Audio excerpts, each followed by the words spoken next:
You know, people sometimes ask me how I learned to think the way I do. They assume there's some secret, some trick I picked up somewhere, but the truth is, I don't think I'm particularly smart. What I did learn, though, and this took me years to figure out, is that most people don't actually think, they just accept. Let me tell you what I mean by that. When I was a boy, maybe 10 or 11 years old, my father used to take me for walks in the Catskill Mountains. We'd walk through the woods, and he'd point at birds. One day, he pointed at a bird and said, "See that bird? In Italian, it's called a chuto lapitida. In Portuguese, it's bom da peda. In Chinese, it's chung long ta." Then he'd pause and say, "Now, you know in all those languages what that bird is called, but you still don't know anything about the bird. You only know what people call it in different places. Now, that bird, if you watch it, you'll notice it's always pecking at its feathers. Why? Because there are lice that eat the protein in the feathers, and the bird has to clean them off. The lice eat the protein. They lay eggs. More lice come. The bird spends half its time just staying clean. That lesson stuck with me my whole life. Knowing the name of something is not the same as knowing something. And most of what we call education is really just learning names, learning labels. But thinking, real thinking, means asking what's actually happening. I noticed this later when I was at MIT and Princeton, sitting in advanced physics classes with some of the smartest students in the country. We'd be learning about, say, quantum mechanics or electromagnetic theory. The professor would write equations on the board, beautiful equations, and everyone would copy them down carefully into their notebooks. Then, at the end of class, someone would raise their hand and ask, "Professor, what does this equation mean?" And the professor would explain it again using different symbols, different mathematical language. And the student would nod, satisfied. But I'd sit there thinking, wait, what does it mean? Not what does the equation say? What's actually happening in the real world that this equation describes? See, there's a difference between knowing something and understanding something, and most people, even very educated people, confuse the two. They think because they can repeat what they've been told, because they can pass a test, because they know the technical terms, that they understand, but they don't. I'll give you an example. After the war, I worked on the atomic bomb project at Los Alamos. I went to Brazil to teach physics at the university in Rio. Wonderful place, beautiful students, very serious about their education. But I noticed something strange. These students could recite entire textbooks. They'd memorized everything. But when I'd ask them a simple question like, "What happens if I shine light through a Polaroid filter at a certain angle?" They couldn't answer. They'd never thought about it. They only knew what the book said would happen, not why it happened or what it meant. I started asking them questions differently. I'd say, "Forget the textbook. You're walking on the beach, and the sun is reflecting off the water. Why is that reflection brighter from certain angles?" They couldn't answer. They didn't have the habit of thinking about the world around them. They had the habit of memorizing what they were told. That's when I realized something important. Thinking isn't a talent you're born with. It's a habit you build, and most people never build that habit because nobody teaches them how. So how do you build it? How do you train your brain to actually think instead of just accept? The first thing I learned to do, and I did this naturally as a kid, without realizing it was special, was to always translate what I was learning into something I could see or touch or imagine. When someone told me about atoms, I didn't just memorize, "Atoms are small particles that make up matter." I'd picture them. I'd imagine them bouncing around, colliding with each other. I'd ask myself, if I had tiny eyes and could watch atoms, what would I see? Later, when I was studying physics at MIT, I did the same thing with equations. People thought I was slow, because while they were racing through problem sets, I'd sit there, sometimes for hours, just staring at an equation. But I wasn't being slow. I was translating. I was asking myself, what is this equation actually describing? If I could watch this happen in real life, what would I see? Sometimes I'd even invent strange little scenarios. Like when I was learning about electromagnetic fields, I imagined I was the size of an electron, floating in space. What would I feel? If another charge came near me, how would I know? What would push or pull on me? This sounds childish maybe, but it worked. because once I could see it in my head, I understood it. And once I understood it, I never forgot it. Here's the thing nobody tells you. You can't think clearly about something you can't visualize. And most people skip that step. They learn the abstraction first, the formula, the technical term, the theory, and they never bother to connect it to anything real. So it just floats in their head, disconnected, meaningless. And then they wonder why they forget everything a week after the exam. The second thing I learned, and this took me longer, was to always ask, why? Not just once, but over and over, like a child. Children are actually brilliant at this. They'll ask you why the sky is blue, and you'll say, because of the way light scatters in the atmosphere. And they'll say, why does light scatter? And you'll say, because air molecules are small and interact with light waves. And they'll say, why do they interact? And they keep going until you finally admit you don't actually know. We lose that somewhere.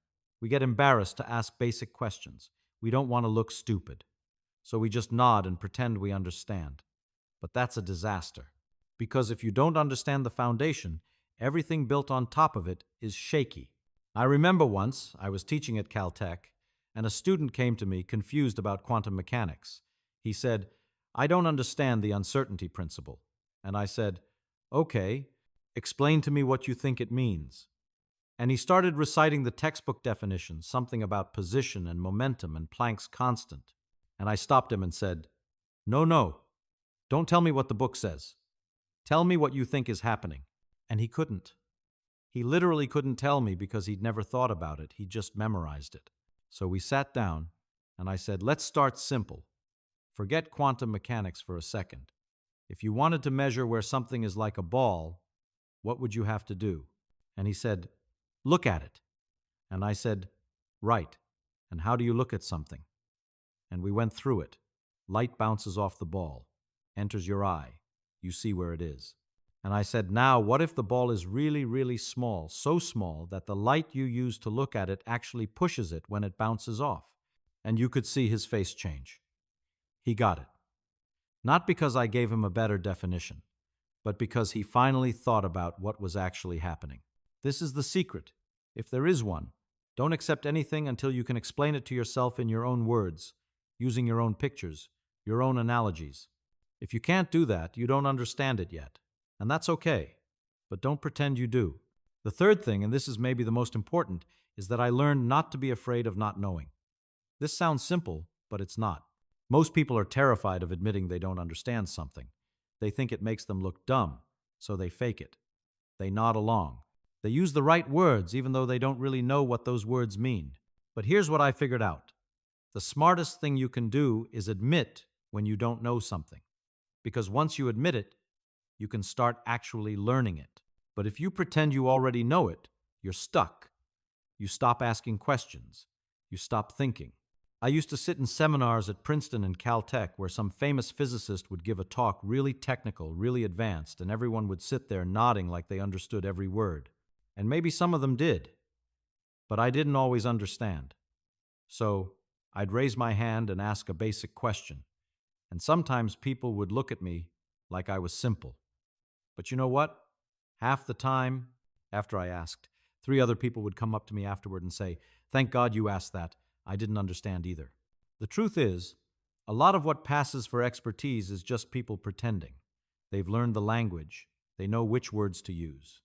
But they don't actually understand what they're talking about. And you can tell if you listen carefully, because when you ask them to explain it simply, they can't. They retreat into jargon. They make it sound complicated because they themselves are confused. So I made a rule for myself. If I can't explain something to a freshman, or to a child, or to someone with no background in the subject, then I don't really understand it myself. And that's okay. That just means I need to think about it more. There's one more thing, and this might sound strange, but it's been useful for me. I learned to enjoy not knowing, to actually find it exciting when I encounter something I don't understand, because that means there's something new to figure out, something new to play with. When I was at Los Alamos during the war, we were all working incredibly hard, long hours, high pressure. We were building a bomb, after all, and I was getting burned out. I felt like physics had become this heavy, serious thing, just equations and problems and pressure. So afterward, when I went back to Cornell, I decided I was just going to play. I wasn't going to worry about doing important work or publishing important papers. I was just going to think about whatever seemed interesting. And one day, I was in the cafeteria, and some kid threw a plate in the air. And I noticed the plate was wobbling as it spun. And there was a blue medallion on the plate, Cornell's logo, and I noticed that the medallion was rotating faster than the plate was wobbling. And I thought, I wonder why. So I went back to my office, and just for fun, I worked out the equations. Why does the plate wobble that way? What's the relationship between the wobble and the spin?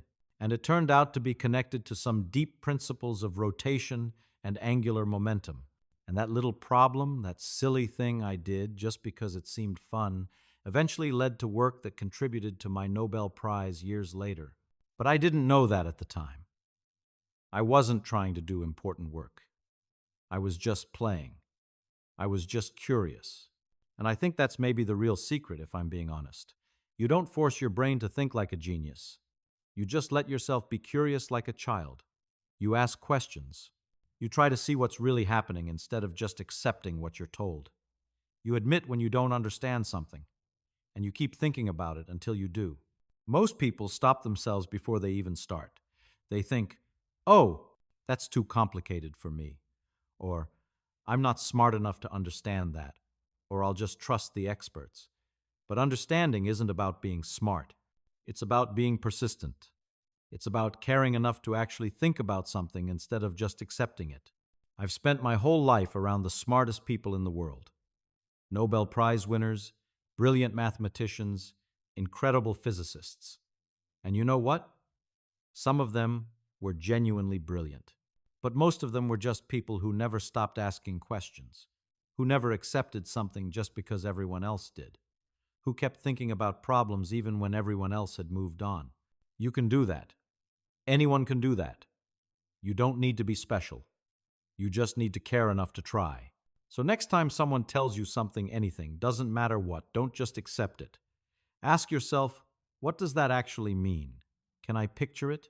Can I explain it to someone else in my own words? If not, then I don't really understand it yet. And that's okay. That's just where the thinking begins.